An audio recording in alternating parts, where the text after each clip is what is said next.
All right, how's everybody doing tonight? Good. Okay, I've got on the docket, let's see here, Zach on certificates and certificate authority and network security. And then secondly, Lance on the scope and need for workplace monitoring.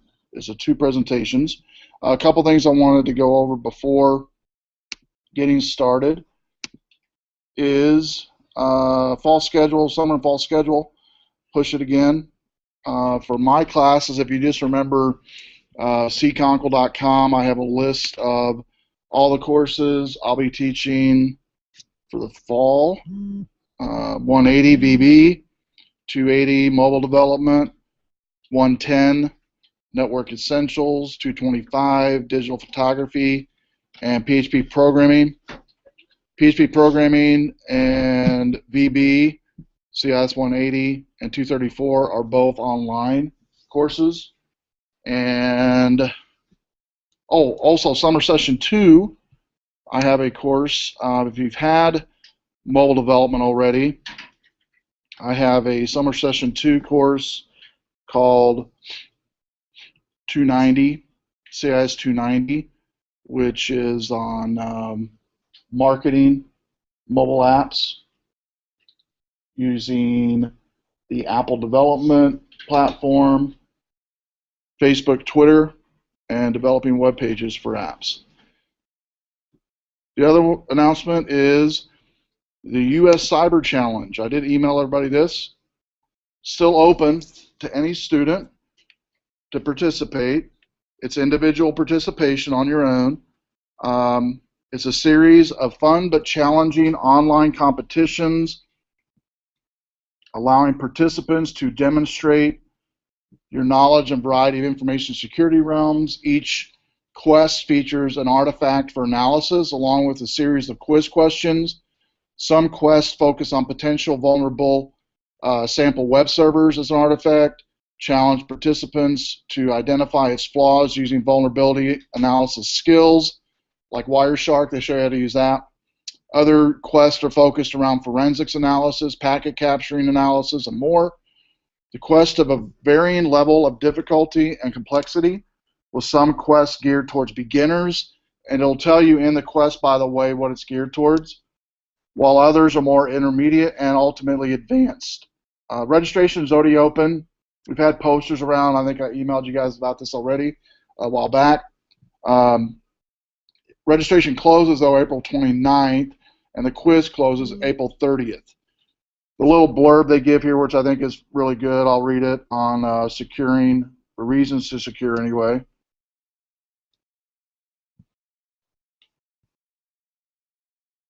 How'd you go that way? It says securing a real-world network against hackers is challenging because of the huge surface area of different systems, technologies, and platforms you need to understand and protect.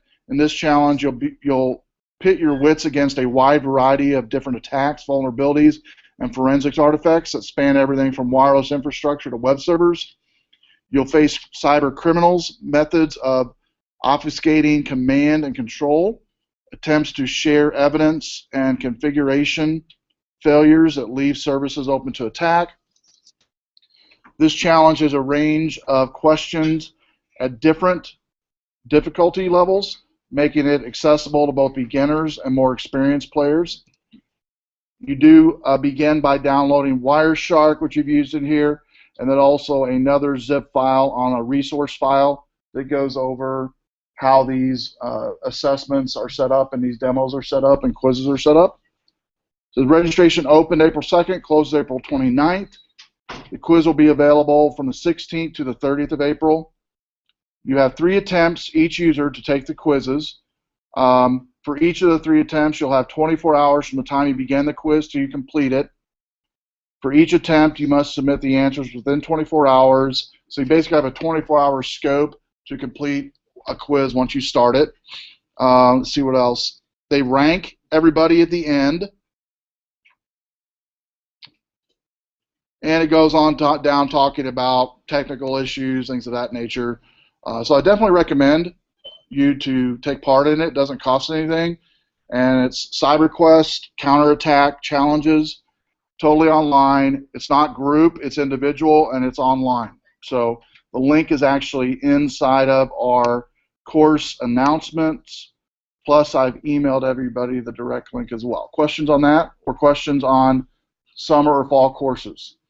All right. Next is your research paper. We got 2 presenters tonight. How many is presenting Thursday? Raise your hand. You're finishing up Thursday? All right, so 3 on Thursday, and then everybody else next week. So what you'll do is, I know you already submitted yours in week 15, but you basically have to submit your research paper in whatever week you're presenting. Don't put them in both, all right? You won't be graded down if you don't put them in both, all right? And so the research papers and presentation combined is 150 points, 75 and 75. And I've already mentioned it, but I'll re-mention it.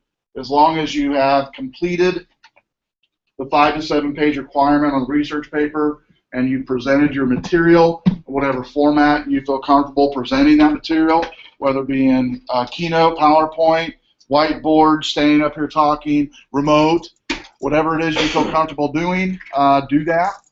You'll get 75 points for that. So, as general intro to presentations, those that are presenting tonight, the Mac is all yours. You will be wearing a mic. I know I have one using Keynote, one's going to be using your notes, and you are going to be recorded, though, just your audio. I'll have the slide out there for you as just a marker. Audience, pay attention to the speakers. Act like you're interested. Be good to smile every once in a while. Look up and pay attention. If you have questions as the presenter's presenting, it's a good idea to jot them down on your phone. That way, at the end of the presentation, you can ask them that question. And if they don't know the answer, presenters, if you don't know the answer, say, I don't know the answer. If you have an idea of where they can find information, but you don't know exactly where the website it is that you found that information, you can email them after the class or email me and I'll give it to everybody. If you do know the answer, tell them what the answer is. And then I generally have one question per presenter. Generally targeting on issues I think is of interest of your presentation. And lastly, these are being recorded and they'll be published in the week that we're currently in, and I'll email everybody after it's published where you can find it in the module. And this week is going to be in week 14 module, or 15 module, 14 module, I'm sorry, we're going to find out. And so make sure and just check your email, and you can watch it afterwards. The PowerPoints, if you submitted one, will also be submitted there, and any links or whatever that you've had during your presentation will also be submitted there as well. So any questions? Once we complete both presenters tonight, we're done for the night, and then Thursday we'll have the 3 or 4 that's going Thursday, and that's it. So go ahead and have the first presenter come on up. I got you all set up here. And the only note for you is just don't press that button there. I'll let you put that on your, probably good to go right there. Oh, while he's putting this on there, anybody heard of a guy named Kevin Mitnick before? Kevin Mitnick? Yeah. The notorious hacker. He was known for hacking into like FBI, large organizations. Was put in prison a couple times. He now has his own white hat hacking consulting business, pretty popular. Anyway, I've invited him for our last session. I've not had any confirmation yet, but I invited him in for our last session to come and do a 30-minute Google Hangout to talk about whatever he wants to talk about to you about network security or working with networking folks on network security, working with other folks in the network security field, and what his thoughts are on the future of network security and what his experience has been. It'll be open to questions as well for students, so not heard back yet, but just to let you know, I'm working on that, so I thought that was pretty awesome. Get him to come in and talk to us. So, all right. So let's switch over here. And then to advance this, you can just hit the space bar, or you can use the right arrow key, left arrow key. All right, got it? All right, let's get more attention. It's all yours. Hello, my name is Zachary Nelson, and tonight I'm going to present to you Certificates and Certificate Authority in Network Security.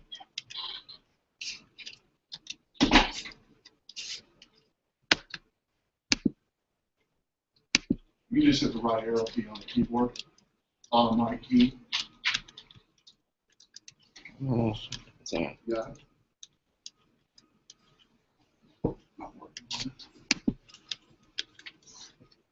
It should be that one there, I think.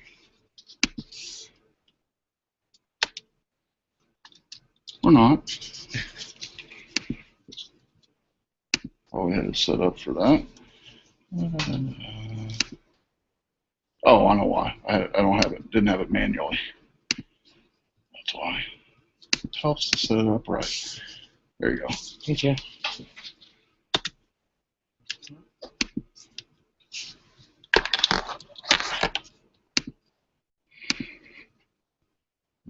Manual. Let's try that. Oh, there it goes. Thank There, you. that'll work.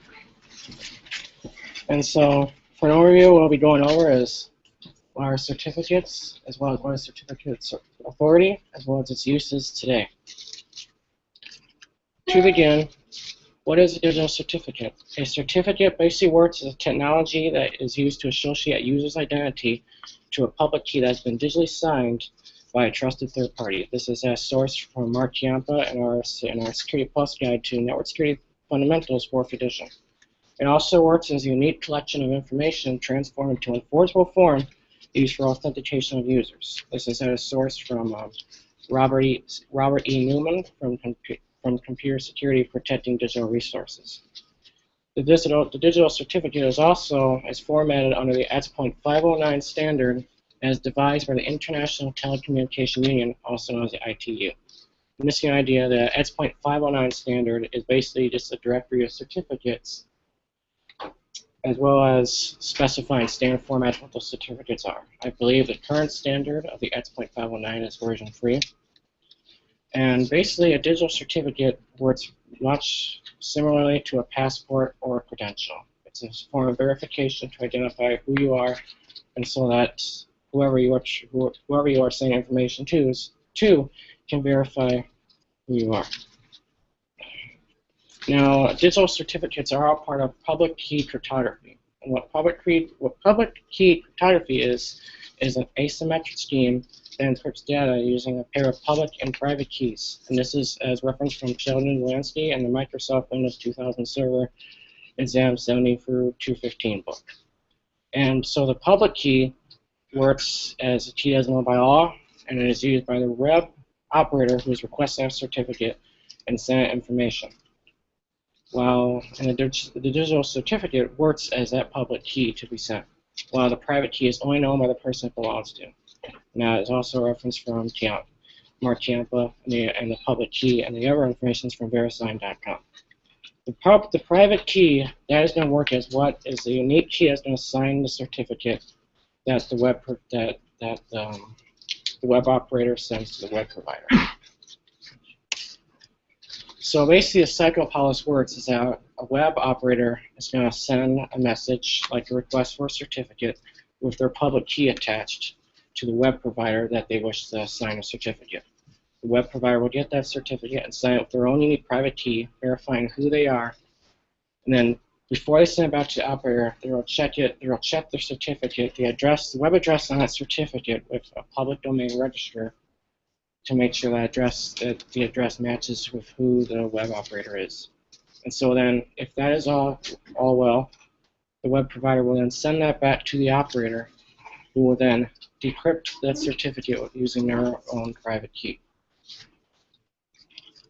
Now, within a digital certificate are the following things. There is the owner's public key, the algorithm used, which is usually a hash algorithm, a unique serial number assigned to it, as well as the name of the user that created the certificate, the subject the certificate was assigned to, as well as the start and expiration dates of the certificate. certificates do not last forever. They do expire, so it is important to renew them once in a while. And so every website has a certificate, and as from the textbook, there is a good example of viewing a certificate through Gmail. And so every website has a padlock, and that is to verify that this is a safe website to go to. And as you see here, it shows their certificate. It showed who issued their certificate, which is Google Internet Authority. It shows the expiration date as being Monday, July 7th, 2014. It also shows on the details. There we go. It will show the organization, as well as the common name, as well as the subject of the certificate, as well as the one who issued their certificate. And now, back to the. Keep going to the right, dude. Keep going to the right. Oh, yeah. Bring your mouse down where it was. Okay. Keep going all the way to the right of the screen. Oh, yeah, there we go. Thank you. And that was from Glenn E. Clark. And now, as I mentioned earlier, there was a trusted third party that is involved with issuing these certificates. This trusted third party is known as the Certificate Authority. And as mentioned earlier, the Certificate Authority serves as the trusted third party agency as responsible for issuing these digital certificates. This is also from Mark Campa in our security textbook. The Certificate Authority will verify the owner and that the public key belongs to that owner. It can either register or vote certificates, as well as creating and managing them. The Certificate Authority, that's the debate. That will be the party that verifies that the certificates are certified and not fraudulent, and that they don't come from a possible man-in-the-middle attack. Now, every Certificate Authority has a hierarchy. And the hierarchy starts with the root Certificate Authority, which creates certificates which it signs with its own private key. Below that are subordinate certificate authorities, which can also create certificates, but they must be signed by the root certificate authority. One major subordinate certificate authority that exists out there is the registration authority, which can authenticate users as well as process requests for certificates. Now, the cycle of how certificate authority works is very similar to assigning public keys, and it works with this. The subscriber requests a certificate by first creating a pair of keys and saying the public key to the certificate authority. The certificate authority will then put that public key into a certificate it creates, which it will then digitally sign with its own private key. The certificate authority will then send that newly created certificate to a subscriber. From there, the subscriber can decrypt it for verification. And this is also from Mark Campa in the textbook. And so, digital certificates and certificate authority can play a major role today. As electronic businesses and online banking transactions become more common, there is more need for some form of verification to let users know that their private information is being sent to the right subject and that there is not a man-in-the-middle attack happening in the process. Digital certification can help with this by intensifying security in email, and especially in e-commerce, which is becoming very popular now.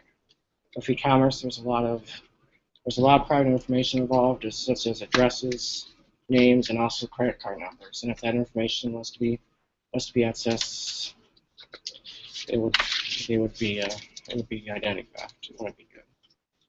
And so, what certificate authority and digital certificates can help with is that private information can be stored on digitally signed credit cards that are encrypted by certificate authorities and encrypted by banks. And this is as referenced by Wilma Caldwell in her Computer Security Sourcebook Security Reference Series First Edition.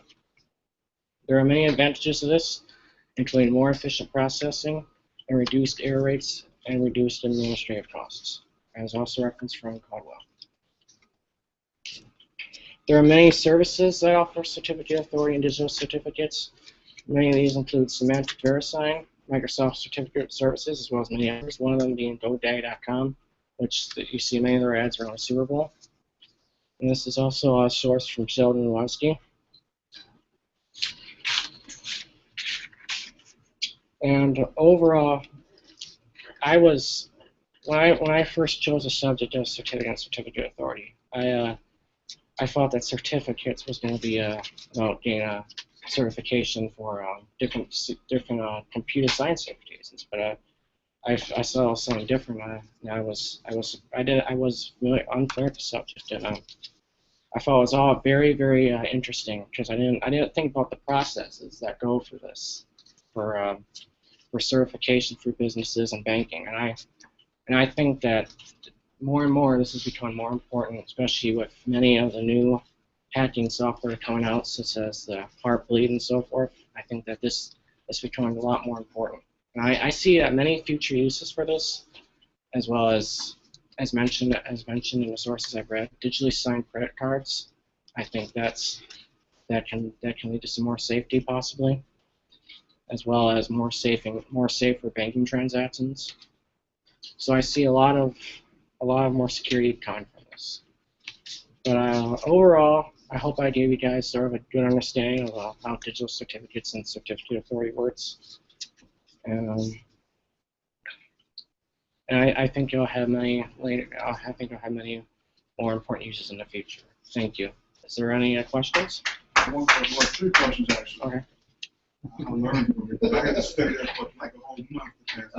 Great presentation. Thank you. And a couple questions though. Hopefully, I know you went over it already, but real quick, what is it folks need to look for to make sure that that website has a valid certificate on that website? Well, one place to look is that in the toolbar there is a padlock. If they click on that and there's View Certificate, they can see the certificate of the website.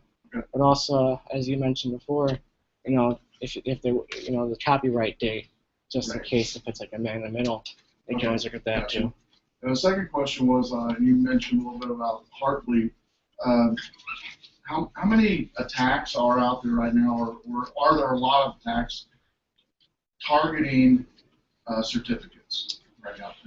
Was Heartbleed about the only one you've seen? Currently, there are some weaknesses that have been found with digital certificates. I can't remember them off the top of my head. Oh, that's fine. But they are currently trying to find a way with the SSL to fix those up. Any other questions? I have a copy of that slide. Oh, Which which one? It's going to be on the website. Everything. This one? All right, give him a hand. Good job. I'll take microphone there. Great. Okay. And I wanted to mention before he comes up the movie to watch called Takedown is a movie on the story of Kevin Mitnick and the capture of the famous computer hacker Kevin Mitnick. Takedown's one of the #1 movies. The other one you might have heard of is Hackers, and Hackers 2 has components of Kevin Mitnick in both of those as well. So, we come on up. And presenter number 2. Lance, I'll just have you put this on if that's okay. The only thing you need to make sure it's not pushed. I'll put it right there. And you can do board or whatever you want to do. It's all yours. Good. Okay, let's give Lance our attention. So I picked my topic on the legalities of network security, and picking the topic in week 2, really didn't know what kind of legalities there would be. You think network security, you think just protecting from hackers or physically protecting the server room box. So first thing that came to mind was someone suing for breaking a nail, picking the lock to the door or something like that. But really it involves so much more than that. And so this is specifically about the relationship between businesses and their employees. And there's some examples of employees who have sued with various outcomes, mainly because of the reason for the lawsuits were because of invasion of privacy claims.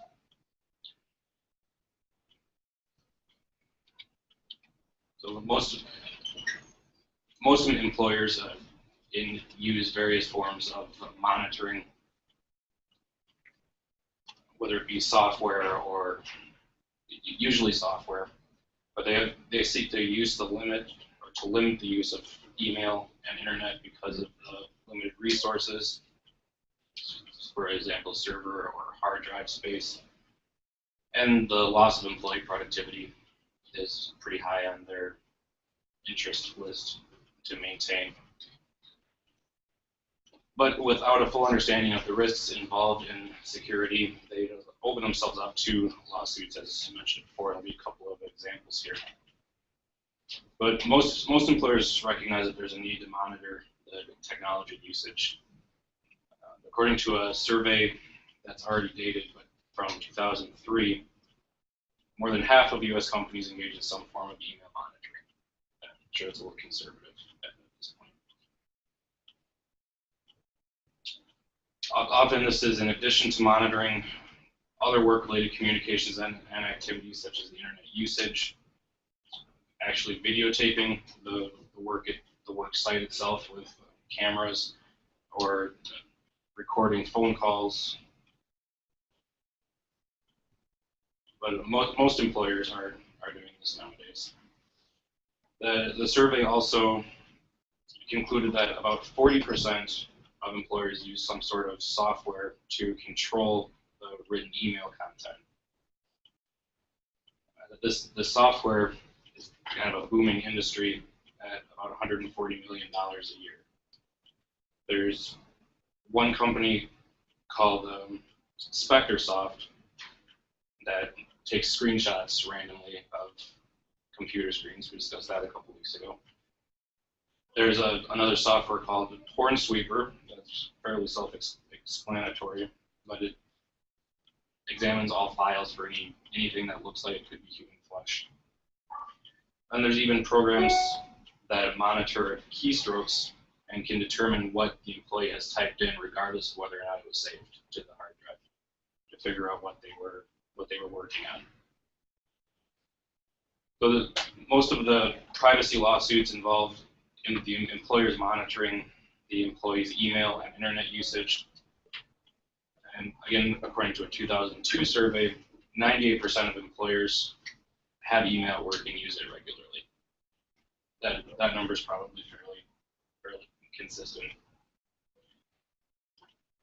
The ones that have sued the employers who have monitored their communications under either common law state claims or federal claims. Fortunately for the employers, most of them were in the employer's favor, allowing them to continue to monitor their use.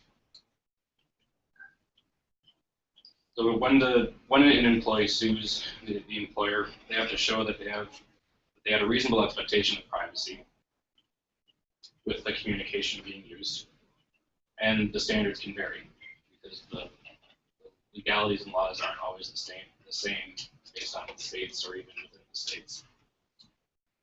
So a couple of examples now. There's one case of Smith versus Pillsbury.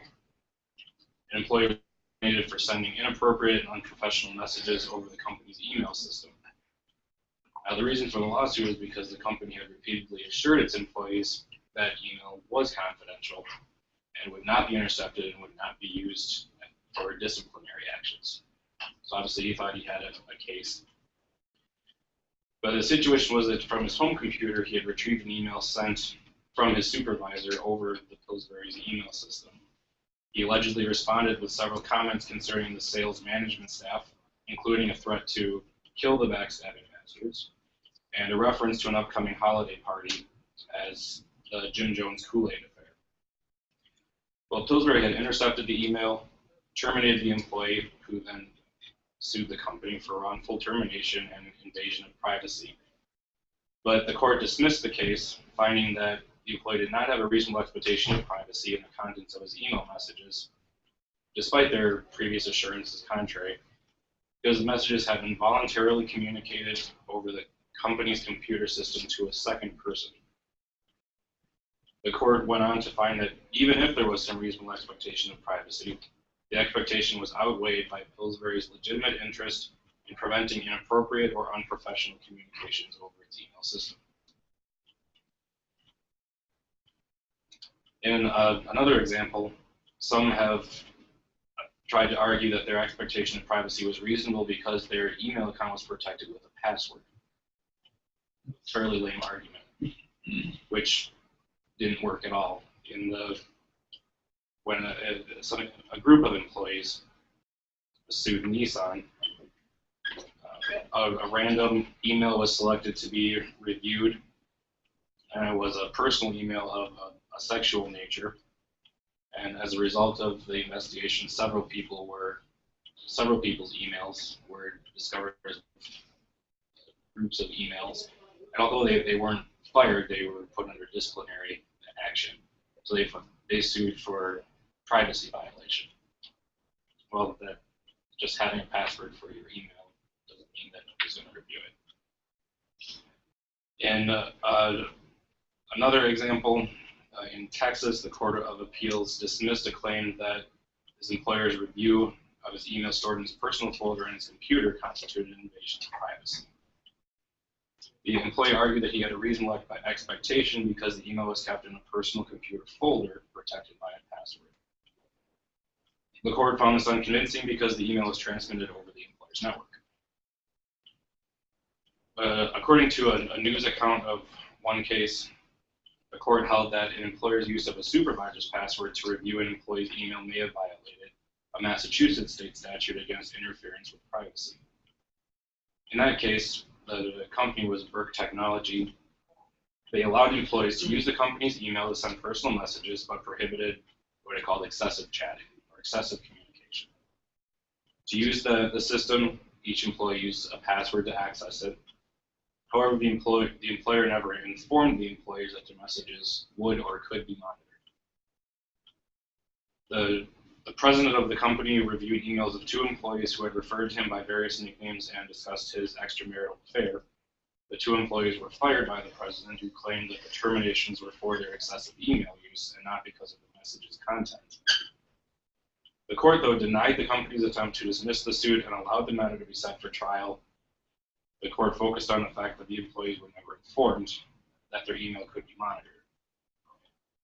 So then some steps that employers would need to take to make sure that they're protecting themselves against such legal issues would be to integrate the technology and email in with their other corporate policies, making sure that everybody is aware that their communications can and will and may be monitored at any time. Making sure that the policies include statements to the effect of the technologies to be used for business purposes only can limit liability.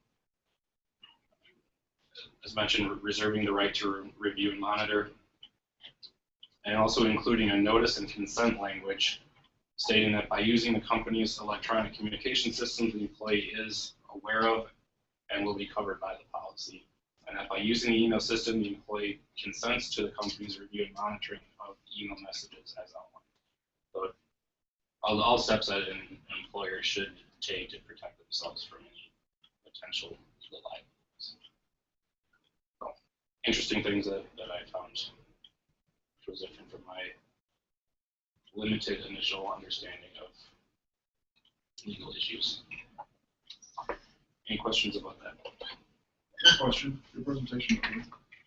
As far as from an employee's perspective, what are things that most people don't know employee-wise coming into a business about privacy that they should know about their privacy? Maybe there's some misnomers out there. You know, because a lot of companies will say, you know, when you walk through these doors, everything you do and say is ours, nothing's yours, and nothing, basically almost making it sound like you have no rights to anything, but that's really not the case. So you want maybe talk about that for just a second, maybe? In my opinion, what I've seen is that they just assume that that's scare tactics, Right.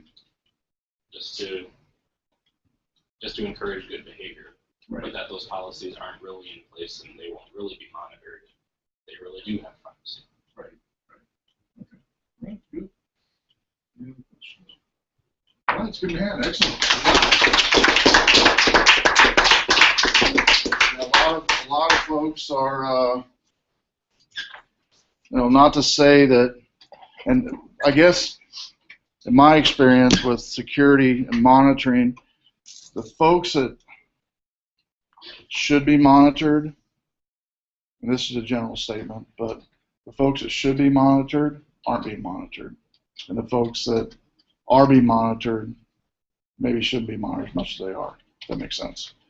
And the reason I say that is like most CEO positions in most businesses have free reign to all and all access to everything, which they should have as far as data and things of that nature. But they might not have filtering as other employees do possibly as well, or monitoring as other employees do as well. And so we've seen some degradation and top end, I guess, over the years because of that, which is, not all CEOs or CIOs abuse the system, but some do. And as you mentioned in your presentation, there's a lot of folks that are getting smart about it, or I don't know if it's because of successful lawsuits or whatever, but that's probably it, I'm guessing. And more lawyers targeting workplace harassment or workplace privacy issues, which I think we'll see a big increase in the near future because of social media. I think it was thrown out of the Supreme Court. There was a social media thing being flown around in courts to allow all employers to have access to all your social media using a password. But now they have passed a school referendum in a lot of local districts around here in the state of Illinois that all social media accounts are students, if they're asked, must give username and passwords to administration to search their social media. I don't know if you guys are aware of that or not, but that's happened. I know in Roscoe, Winnebago County School District. So I'm kind of interested in what's going to happen there. I can definitely see maybe some lawsuits happening in that area. So, but great presentations. I will post both presentations on this week's conference. Also email everybody when you're done. And I did want to make mention, I know some of you, when I mentioned his name earlier, knew who he was, but some of you didn't. If you just, well, in fact, we got time, I'll show you real quick. Show you who this guy is, who I'm trying to get to come at the last session. Takedown's probably the best representation of what he's done, what he had done in the past as far as hacking, but there's other shows as well, other movies. Takedown's one, Hackers 2 is another. I wanted to bring up this website if I could on just some known facts.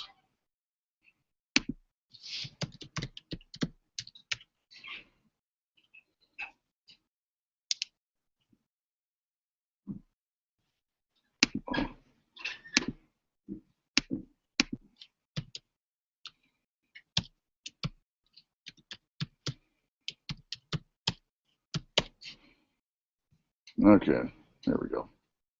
I want to actually go to the Takedown website. They have a good representation of what he's done, or what made him famous, I guess. I don't know. Do I know? Yeah, this was actually a picture of him taken at 31, and basically, I'll get to the meat and potatoes of what he's known for. It says that at adolescence, when he's a teenager in Los Angeles in the 70s, when the PC industry just began to explode for hobbyists, his parents were divorced, so he had a lot of time on his own. He began what's called phone phreaking, which Steve Jobs did this as well when he was in college. Anyway, basically what phone phreaking would be is it would call a number, make a certain sound, and get free long distance or whatever the case may be.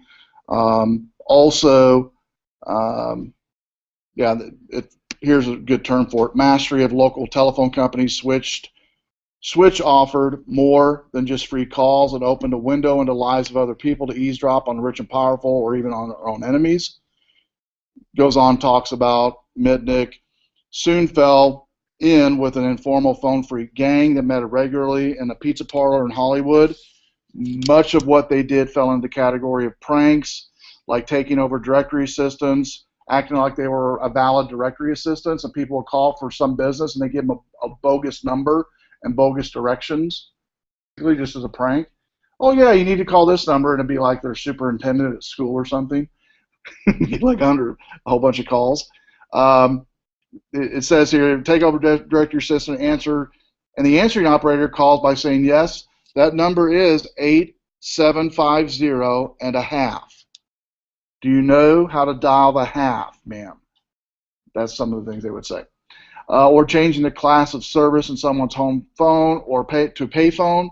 So whenever they went to call somebody, it would say, please insert a quarter. Please insert 50 cents. And it goes on and talks about, but the group seemed to have a mean streak as well.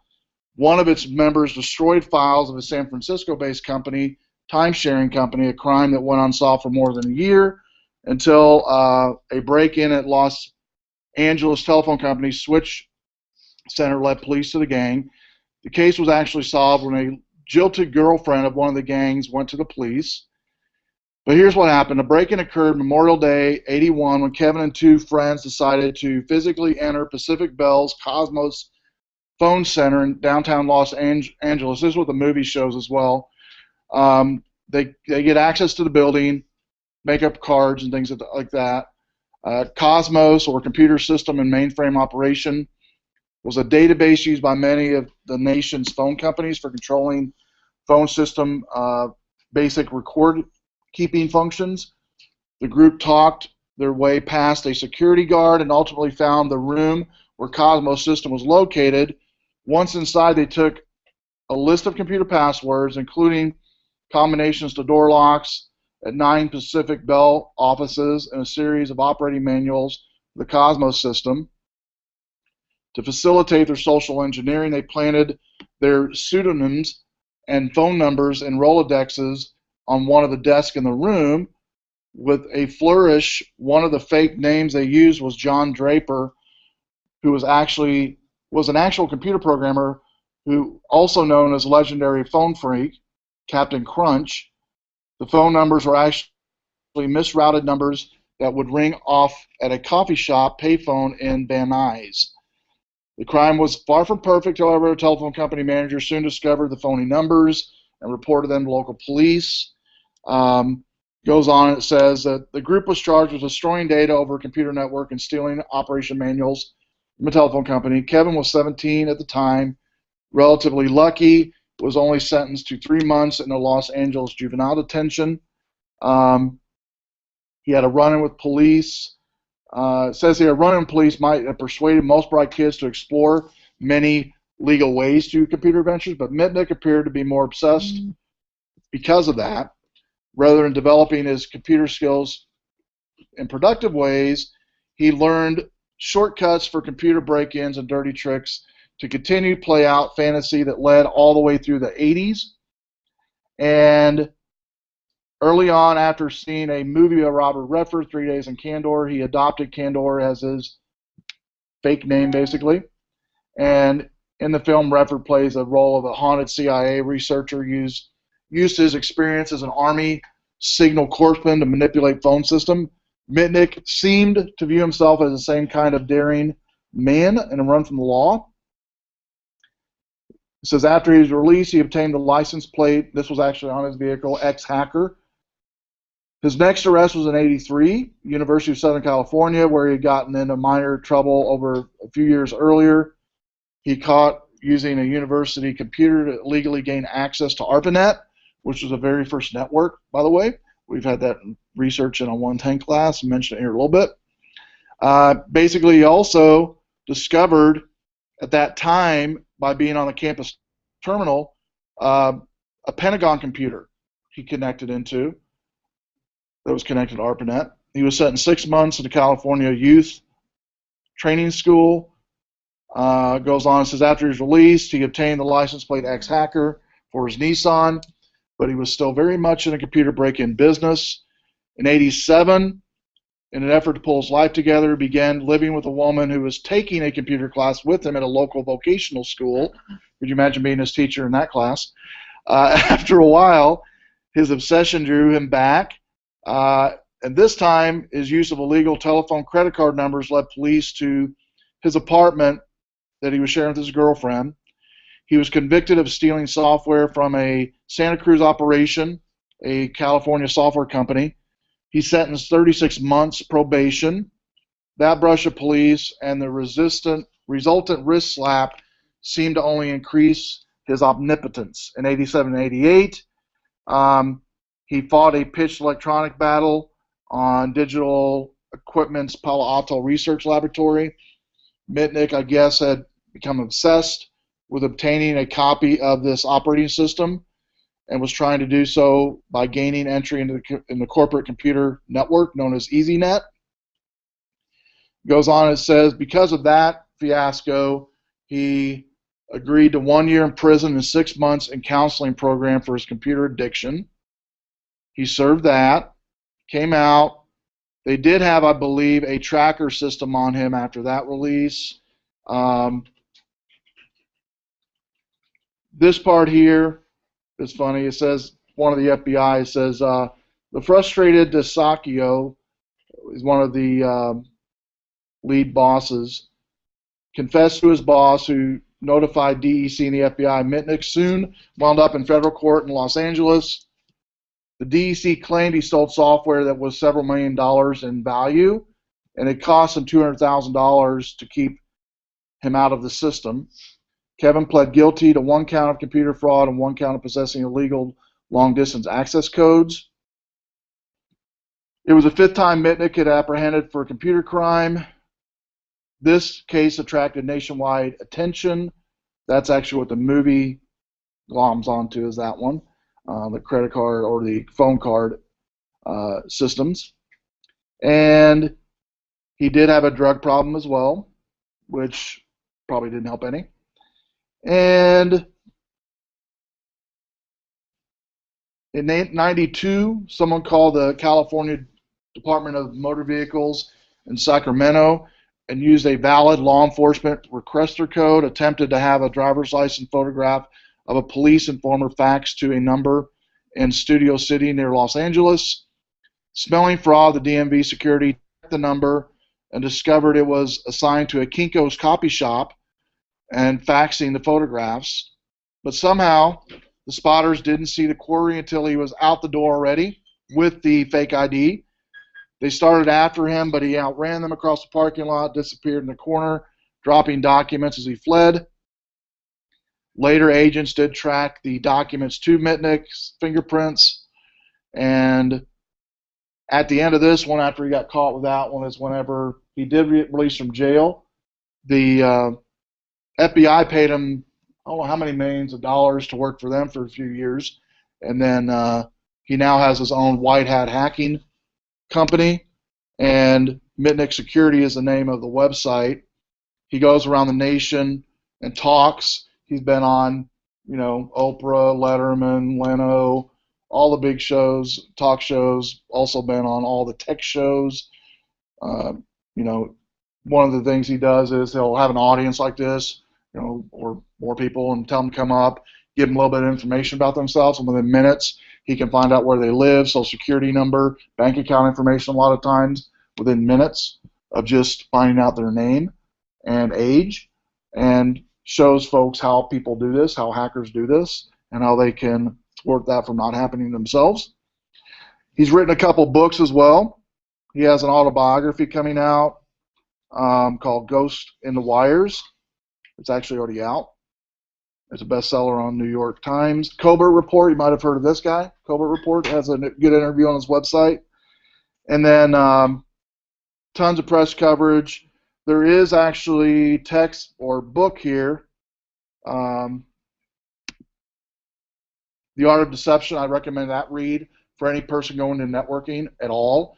It's a great book focusing on the human factor, which was presented tonight, on involving information security. He explains why all the firewalls and encryption protocols in the world will never be enough to stop a savvy grifter intent and rifling a corporate database or an irate employee determined to crash a system.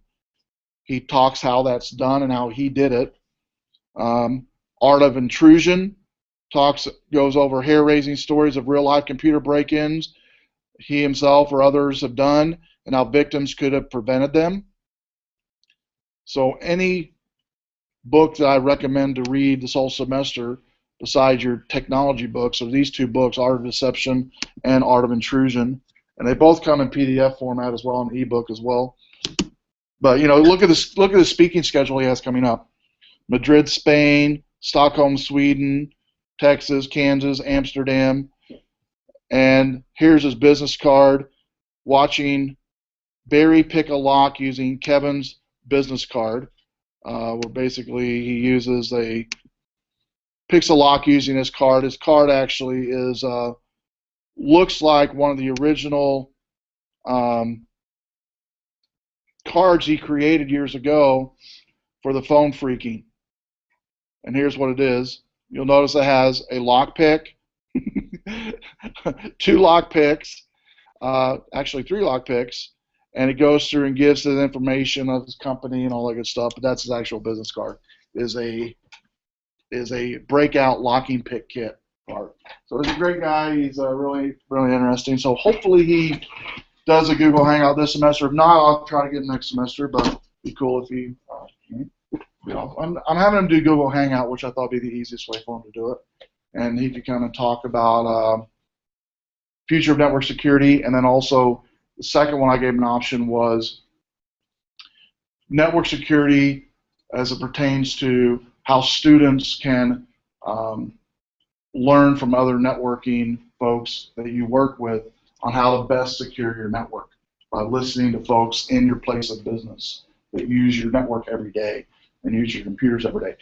Because if anybody knows how to break into a system, they know how to break into the system. They know how to get around the system because they have to get their work done.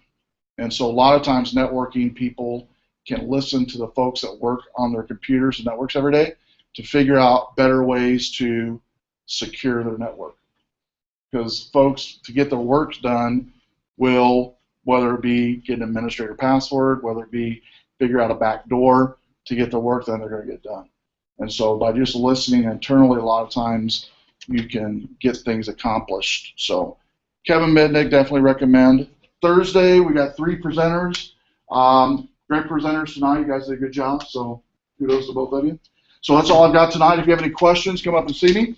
Otherwise, see everybody Thursday. Can you go back and hold those 2 books? Oh, okay, sure. Art of Deception and Art of Intrusion. Art of Deception and Art of Intrusion.